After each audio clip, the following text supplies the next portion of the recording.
Analitika bo'limida ikkinchi bo'lim bu muzlatilgan mablag'.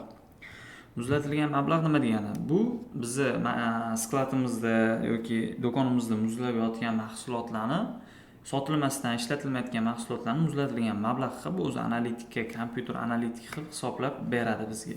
Hozirda bizda bu akkauntimizda savdo bo'lmayotgani sababli 100% muzlatilgan mablag' qilib ko'rsatadi. Chunki sabab hali savdo qilinmagan. Birinchisi tashkilot, ya'ni ta'minotchimiz. Keyingisi mahsulot nomi, shtrix kodi, artikul va endi ahamiyat beradigan joyimiz balans. Balans bu skladdagi qollig'imiz. Qancha mahsulotimiz bor bizda? Balansni ko'rsatib beradi.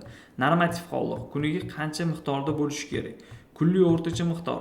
Kunlik o'rtacha qancha sotilishi kerak? Sotiladi. O'rtacha qancha borligi bo'lishi kerak o'zi. Hozir bu joyda balans bilan bu bir xil, sababi bu joyda savdo to'xtab qolganligi sababli. Oxiridagisi bu muzlatilgan mablag'.